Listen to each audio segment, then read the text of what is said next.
에베소서 1장 3절 말씀입니다. 찬송하리로다. 하나님 곧 우리 주 예수 그리스도의 아버지께서 그리스도 안에서 하늘에 속한 모든 신령한 복을 우리에게 주시되. 아멘. 한성의 남녀 커플이 맛집에 갔습니다. 맛있는 음식을 먹고 즐거운 시간을 보내다가 갑자기 여자친구가 벽을 향해 가리킵니다. 오빠, 저게 무슨 뜻이야? 남자친구가 딱 보니까 이런 사자성어가 벽에 딱 걸려 있는 겁니다. 한번 띄워주시겠습니까? 세옹지마. 그 사장님이 좋아하는 걸그룹 같아요. 남자친구가 이래 딱 보니까 뒤에 두 글자는 아주 쉬워요. 지마. 그런데 앞에 두 글자는 생전 처음 보는 그런 한자였습니다. 평소에 여자친구가 오빠는 도대체 모르는 게 뭐냐, 굉장히 똑똑한 우리 오빠 너무 좋다면서 늘 칭찬했거든요. 그런데 생전 처음 보는 한자가 딱 눈에 띄고 딱 기대하는 눈빛으로 이제 여자친구가 답을 딱 기다리고 있는데 순간 당황한 겁니다. 야, 이게 모른다고 하면은 혹시 실망하지 않을까? 그래서 조금 머뭇거리고 있는데 그 사자성어 밑에 딱 보니까 눈에 확 들어오는 또 그 문구가 있어요. 남기면 2,000원. 예.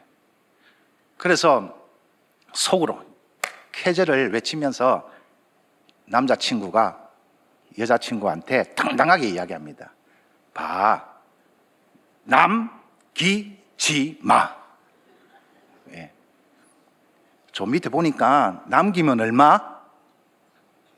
2,000원. 그러니까 절대로 남기지 말고 우리끼리 맛있게 먹자. 그러니까 여자친구가 역시 우리 오빠는 최고야, 그랬다는 겁니다. 한자가 뭐라고요? 세옹지마. 세옹지마의 유래에 대해서는 이전에 담임 목사님께서 그렇게 설명해 주었습니다.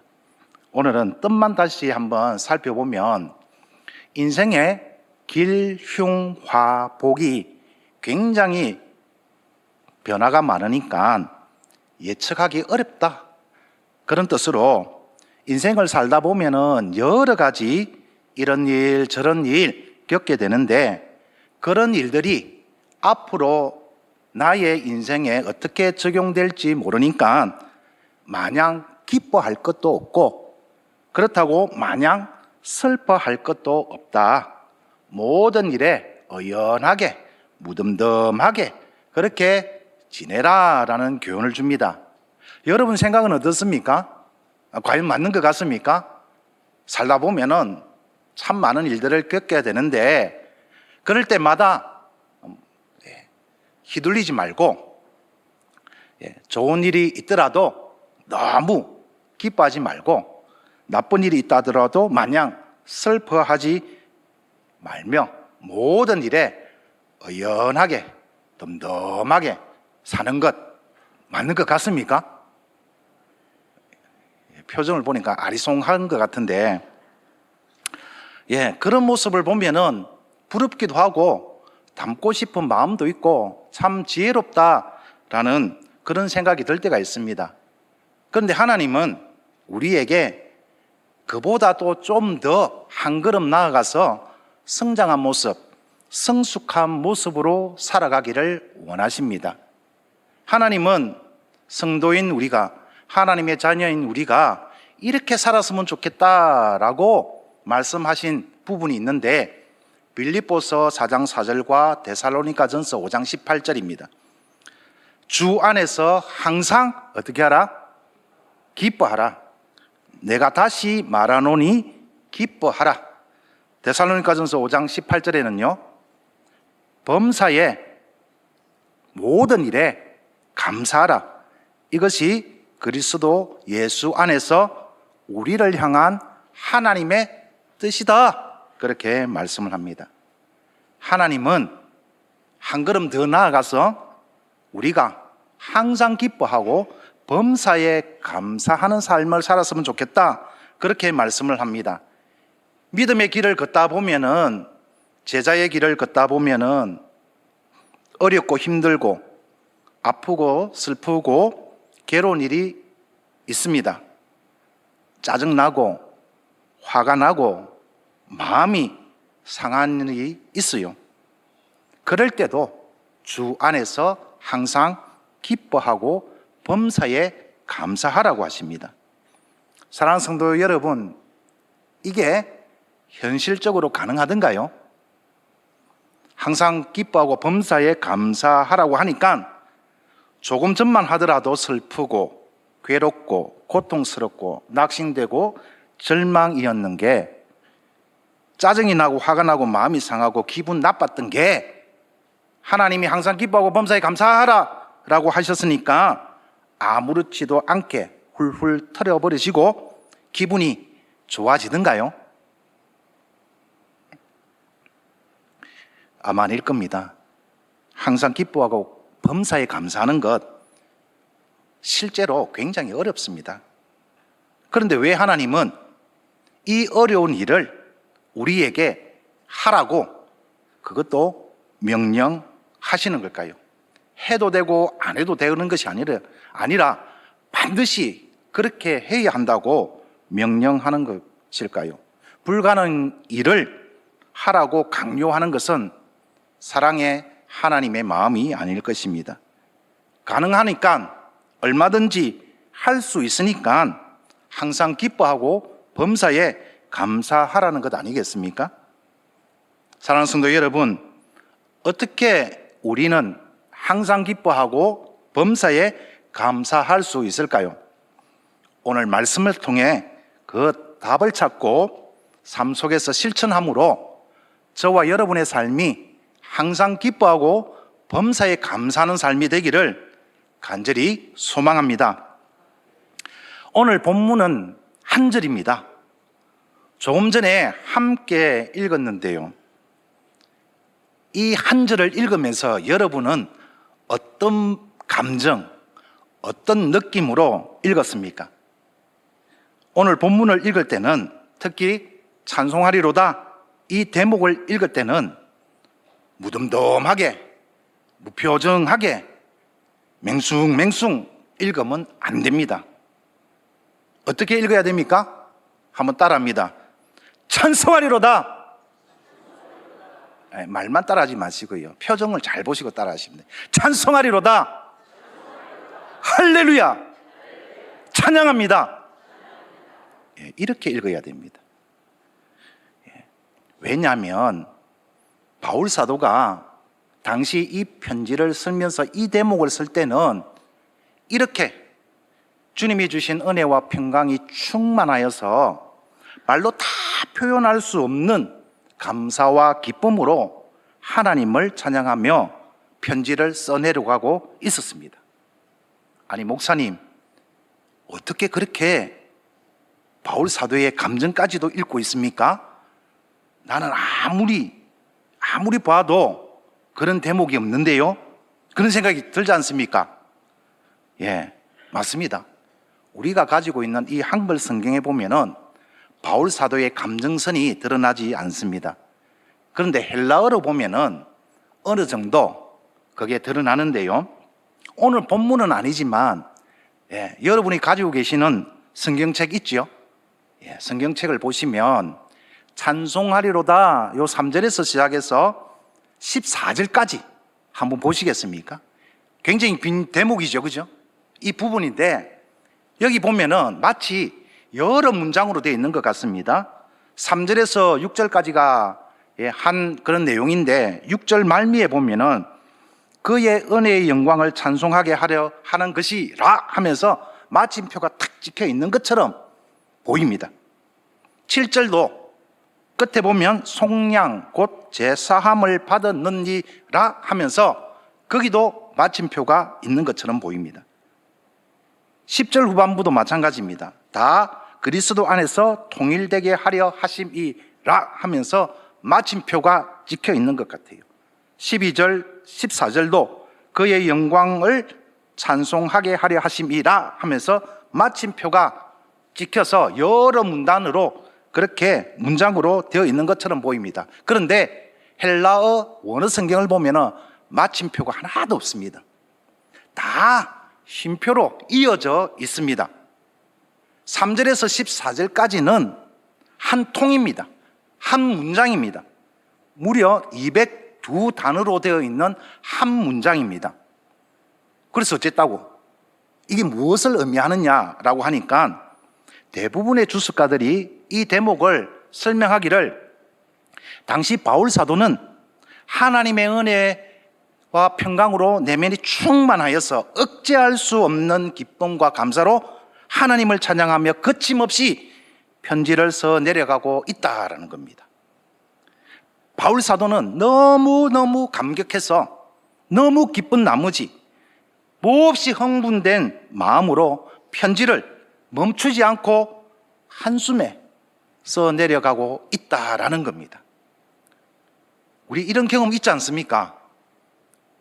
연애 편지 쓸 때 말입니다. 저만 그런 경험이 있는 것 같은데, 제 아내하고 연애를 할 때 세상 모든 게 다 아름다워 보이고 너무 즐겁고 너무 행복한 거예요. 이 마음을 어떻게 전할까? 표현할 길이 없어서 어떻게 합니까? 하루 종일 데이트하고도 집에 와서는 또 새벽까지 또 전화하고 또 뭡니까? 또 편지를 쓰는데 너무너무 행복해서 막 줄줄줄줄 써내려가는 겁니다. 또 이 편지를 받아보면서 행복해할 그녀의 얼굴이 떠오르니까 너무 기분이 좋고 그래서 막 편지가 거침없이 써내려져 가는 겁니다. 바울 사도가 그랬다는 겁니다. 하나님의 은혜를 생각하면 너무 기쁘고 너무 감사하고 또 에베소 교회 성도들뿐만 아니라 이 편지를 받아볼 모든 성도들도 자신과 같이 하나님의 은혜에 하나님의 그 평강에 충만하여서 너무너무 기쁘고 너무너무 행복하게 될 것을 생각하니까 술술술술 써내려가고 있다라는 겁니다. 그런데 이게 참 놀라운 건 당시 바울 사도의 처진만 본다면 그는 그렇게 감사와 기쁨으로 찬양하며 편지를 쓸 수 없어요. 자기 처진만 생각한다면 굉장히 어려워요. 굉장히 힘든 상황입니다. 왜냐하면 여러분도 잘 아시잖아요. 그는 좋은 환경에서 서재에 편안하게 앉아서 편지를 쓰는 게 아니었습니다. 또 복음을 전하는 곳곳마다 교회가 든든하게 세워지고 모든 일이 형통하게 잘 풀려서 감사와 기쁨으로 편지하는 게 아닙니다. 그는 지금 죄수의 몸으로 로마로 강제로 압송되어서 가택연금에 처해져 있습니다. 로마 법정의 결과에 따라서 최악의 경우에는 목숨도 내어놓아야 할 그런 아주 위태위태한 상황에 놓여 있습니다. 어떻게 보면 이게 말입니다. 참 억울할 수도 있는 상황입니다. 당연히 그럴 수 있잖아요. 생각해 보십시오. 그는 부활하신 주님을 만난 이후로 자신의 모든 걸 포기했습니다. 오직 하나님의 영광을 위해, 예수 그리스도의 복음을 위해, 교회를 위해 누구보다도 열심히 섬기며 봉사하며 헌신했습니다. 그런데 지금 그의 현실은 무엇입니까? 죄수입니다. 감옥입니다. 언제든지 형장의 이슬로 사라질 수 있는 위급한 상황에 놓여 있습니다. 보통 사람 같으면 이런 상황에 부닥치면 마음이 상하지 않겠습니까? 분하고 억울하고 낙심되고 절망할 겁니다. 그래서 주님, 제가 잘못한 게 뭡니까? 주님 아시지 않습니까? 저는요, 주님을 위해서라면, 복음을 위해서라면, 교회를 위해서라면 내 모든 걸 헌신했습니다. 온갖 역경도 마다하지 않았고요. 억울하고 분한 일도 참고 견뎠습니다. 그런데 주님, 이게 뭡니까? 이게 말이 안 되잖아요. 불평하고 원망하면서 거세게 항변했을 것입니다.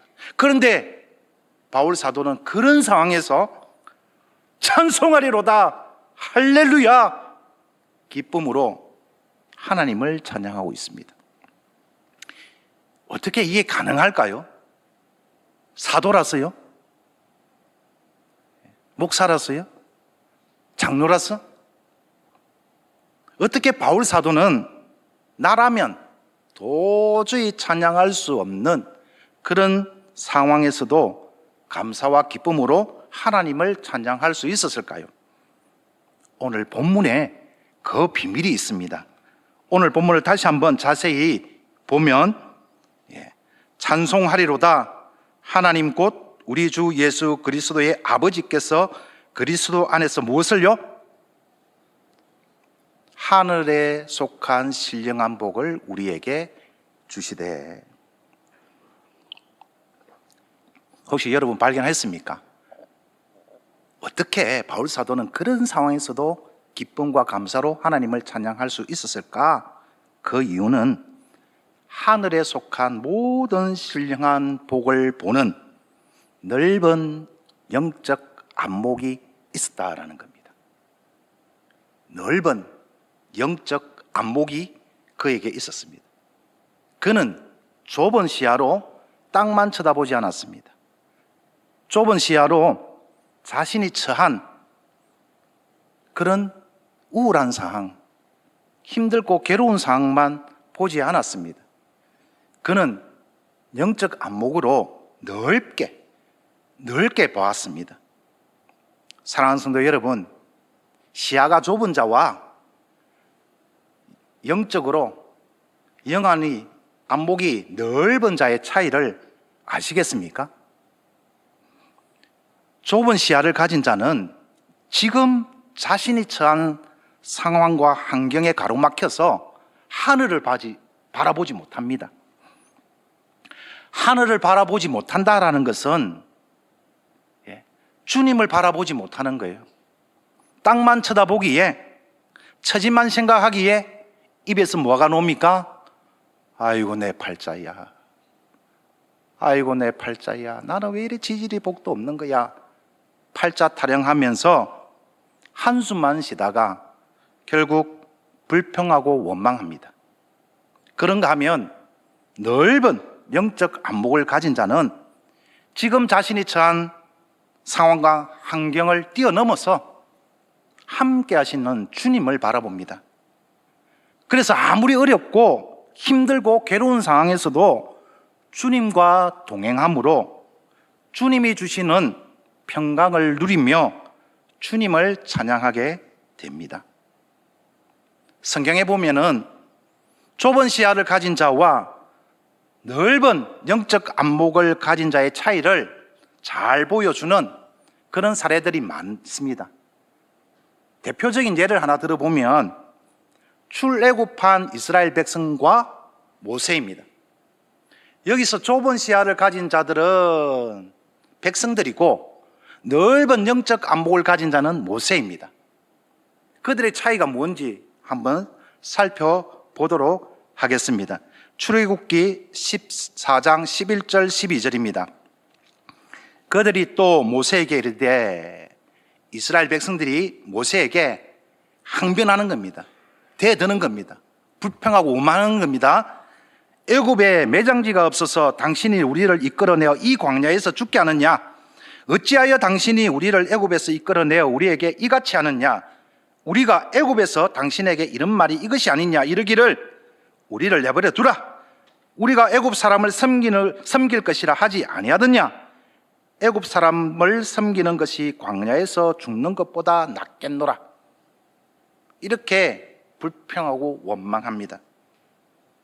그렇게 한 이유가 뭐라고요? 성경은 이렇게 분명하게 밝힙니다. 10절입니다. 14장 10절. 바로가 가까이 올 때에 이스라엘 자손들이 눈을 들어 본즉 뭘 봅니까? 애굽 사람들이 자기들 뒤에 이른지라. 뭘 보고 있습니까 지금? 뒤를 돌아보니까 바짝 추격해오는 애굽 군사들이 보이는 겁니다. 앞을 쳐다보니까 뭐가 있습니까? 홍해가 가로막고 있는 거예요. 도간에 든 쥐입니다. 현실적으로 보면 살아날 가능성이 없습니다. 그러니까 어떻게 하는 겁니까? 불평하고 원망하는 거 당연하잖아요. 현실이 그러니까. 좁은 시야로 보니까 그렇습니다. 코앞에 닥친 상황만 보니까 희망도 없고 소망도 없고 절망뿐인 것입니다. 그러니 당연히 불평하고 원망할 수밖에 없는 거죠. 그런가 하면 모세는 달랐습니다.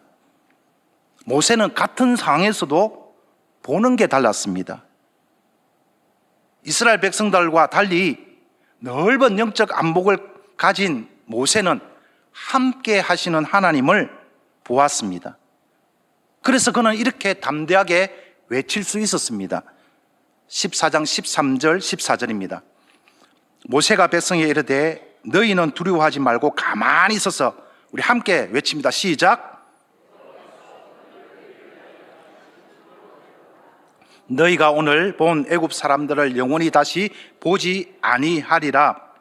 여호와께서 너희를 위하여 싸우시리니 너희는 가만히 있을지어다.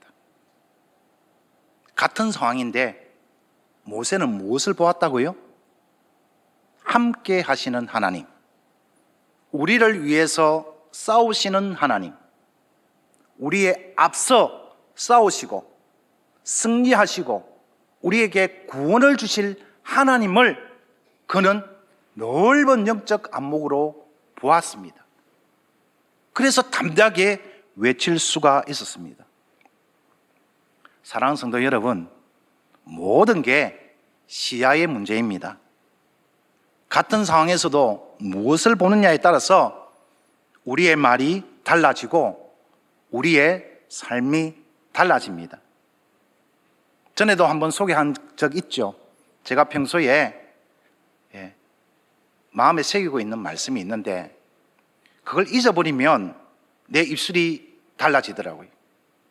이런 상황에서 하나님이 이스라엘 백성들과 모세를 두고 뭐라고 말씀하셨냐 하니까, 내 삶을 두고, 하나님입니다, 내 삶을 두고 내 목숨 걸고 맹세를 하는데, 약속하는데 너희 말이 내 귀에 들리는 대로 내가 그대로 행하겠다, 그렇게 말씀하셨습니다.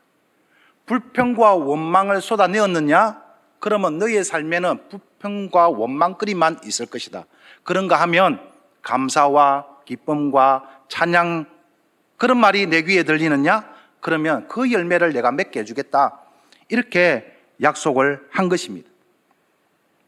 시야가 좁은 사람은 땅에 속한 것, 눈앞에 펼쳐진 상황과 환경만 보고 거기에 묶여 있기에 늘 불안하고 초조하고 근심이 있고 걱정이 있고, 그래서 불평과 원망을 쏟아내면서 그 삶은 불행이지만, 영적 안목으로 시야를 넓게 보는 성도는 항상 함께 하시는 주님을 바라보기에 상황과 환경에 묶여 있지 않고 주님만 주실 수 있는 참 평안을 누리며 감사와 기쁨으로 주님을 찬양합니다.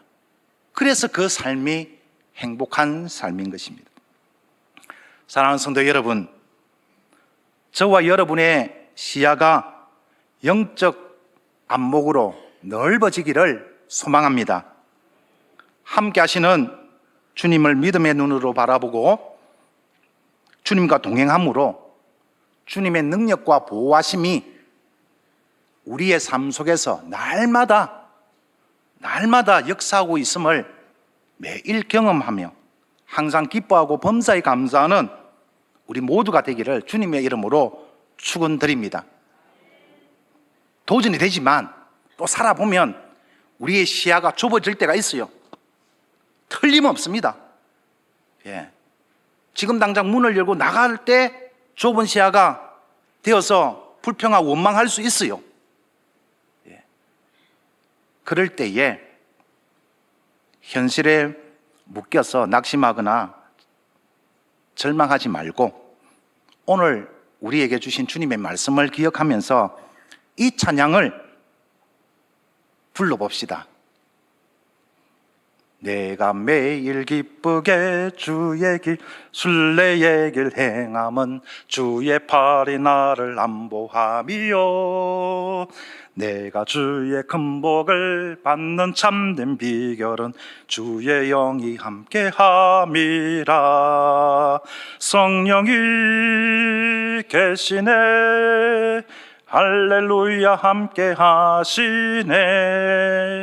좁은 길을 걸으며 밤낮 기뻐하는 것 주의 영이 함께 함이라.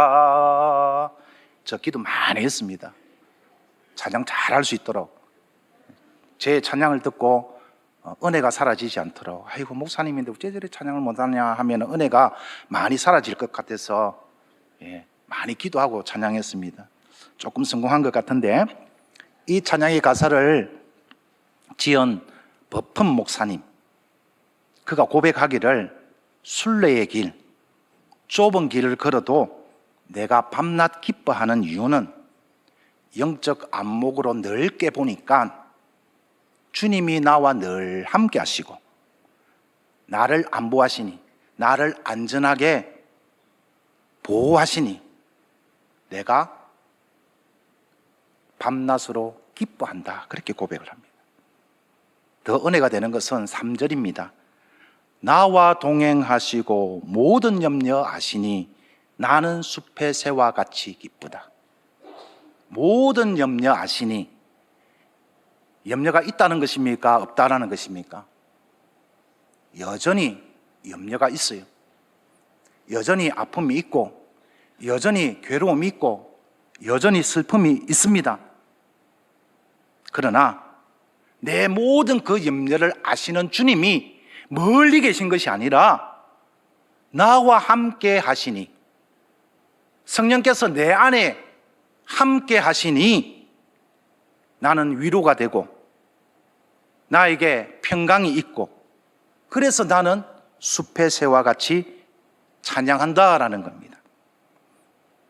순례의 길을 걸으며 좁은 길을 걸어도, 그래서 나에게 여전히 고통이 있고 아픔이 있고 괴로움이 있어도, 나를 슬프게 만드는 일이 여전히 나에게 있어도 영적 안목으로 시야를 넓혀서 나와 함께 하시는 주님과 동행하니까 주님만이 주실 수 있는 참 평안과 기쁨이 내 안에 충만하여서 나는 숲의 새와 같이 기쁘다 라는 것입니다.